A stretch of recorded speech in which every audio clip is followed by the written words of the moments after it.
नमस्कार दोस्तों, एक बार फिर से स्वागत करते हैं आपका हमारे YouTube चैनल पर। दोस्तों, आज लोकसभा के अंदर रक्षा मंत्रालय से क्वेश्चन किए गए हैं भूतपूर्व सैनिकों के लिए सरकार कौन सी योजनाएं यहाँ पर चला रही है और भूतपूर्व सैनिकों को क्या क्या सुविधाएं यहाँ पर दी जा रही है। क्या भूतपूर्व सैनिकों की पेंडिंग डिमांड को गवर्नमेंट ने माना है और जो रोजगार योजना है उससे भूतपूर्व सैनिकों को कितना फ़ायदा मिल रहा है और क्या फ़ायदा गवर्नमेंट फ्यूचर में देने वाली है।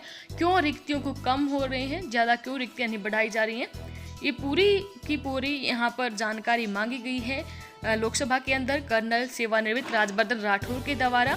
चलिए दोस्तों, ज़्यादा वक्त ना गंवाते स्टार्ट करते हैं आज की हमारी वीडियो। तो दोस्तों, यहाँ पर कर्नल राजवर्धन राठौर ने पूछा है, क्या रक्षा मंत्री बताने की कृपा करेंगे भूतपूर्व सैनिकों के लिए उन योजनाओं सहित जिसमें उनके लिए आरक्षण भी उपलब्ध है, कितनी योजनाएं अब तक चालू हैं, इन योजनाओं में भूतपूर्व सैनिकों के लिए कितने % आरक्षण है, कितने % भूतपूर्व सैनिकों को पुनः रोजगार दिया जाता है और कितने % गैर भूतपूर्व सैनिकों को भूतपूर्व सैनिकों के लिए आरक्षित रिक्तियों पर नियुक्त किया गया है।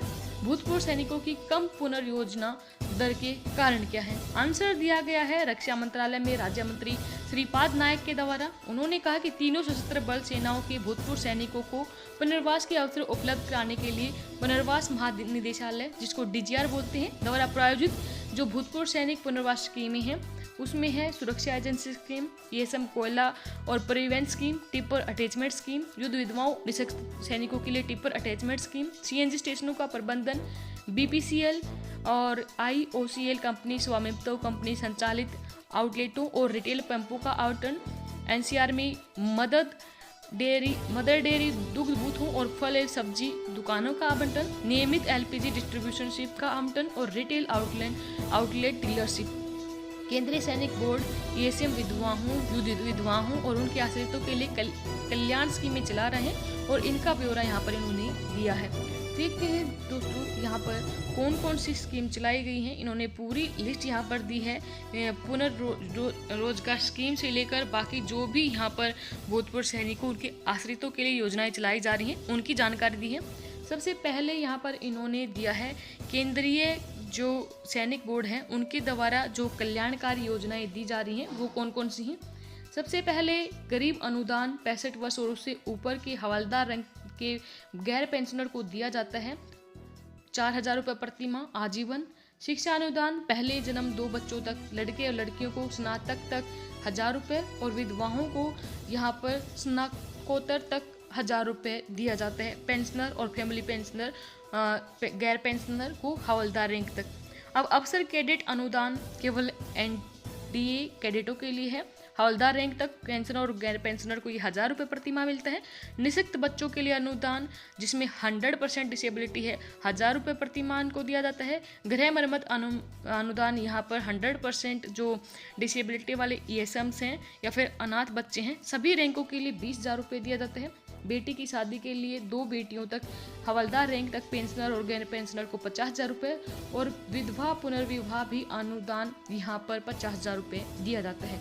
अंत्येष्टि अनुदान 5,000 रुपये, चिकित्सा उपचार अनुदान अधिकतम 30,000 रुपये, अनाथ अनुदान भूतपूर्व सैनिकों की बेटियों को उनकी शादी होने तक और भूतपूर्व सैनिकों के एक बेटी को 21 वर्ष की उम्र तक 1,000 रुपये प्रति माह।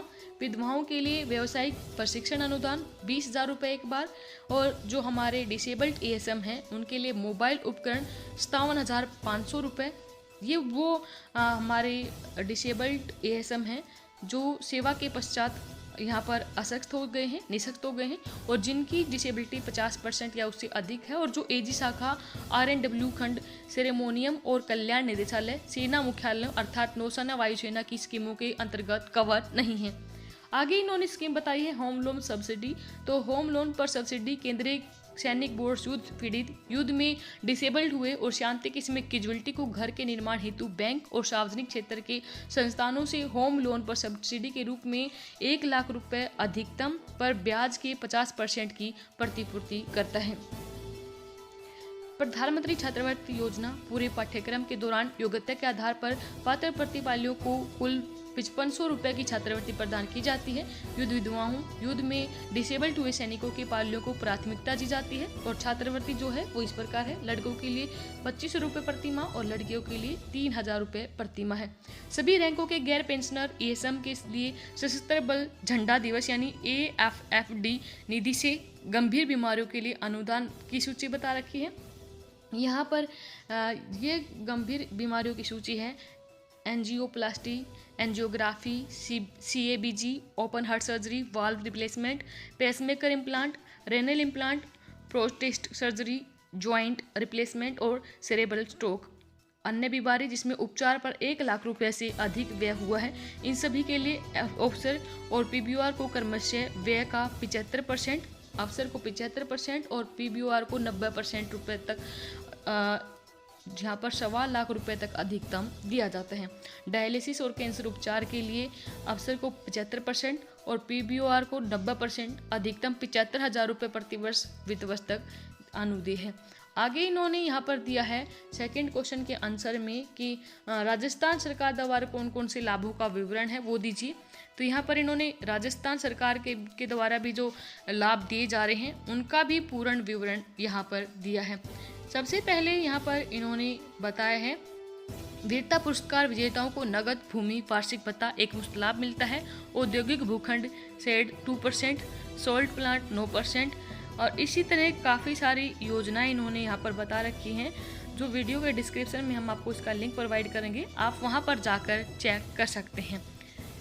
तो दोस्तों इसके अलावा उन्होंने यहाँ पर जो आगे क्वेश्चन किया था उसके संबंध में भी कि कौन कौन से संगठन के द्वारा हमारे भूतपूर्व सैनिकों को कौन कौन से ग्रुप में भर्ती किया जा रहा है और कितनी संख्या में उनको अब तक भर्ती किया जा चुका है और कुल भूतपूर्व सैनिकों का परसेंटेज कितना है।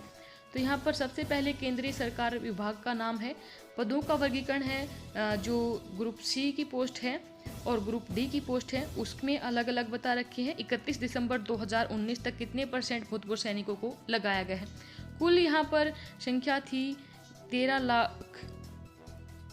1,35,484, जिसमें से भूतपूर्व सैनिक थे 2,496, 1.84% है। और ग्रुप डी की वैकेंसी में 253 वैकेंसी में से 2 भूतपूर्व सैनिकों को सिलेक्ट किया गया है 31 दिसंबर 2019 तक, और जो टोटल परसेंट का 0.79% है।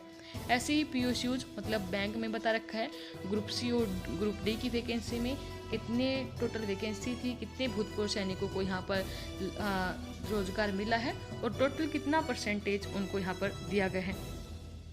इसके अलावा यहाँ पर CAPF में बता रखा है इन्होंने, तो टोटल यहाँ पर कुल मिलाकर इन्होंने दे रखा है जितनी भी वैकेंसीज हैं उनका 3.90% भूतपूर्व सैनिकों को यहाँ पर रोजगार दिया गया है। तो ये थे राज्यसभा लोकसभा के अंदर क्वेश्चन किए गए थे भूतपूर्व सैनिकों से रिलेटेड। धन्यवाद। जय हिंद, जय भारत।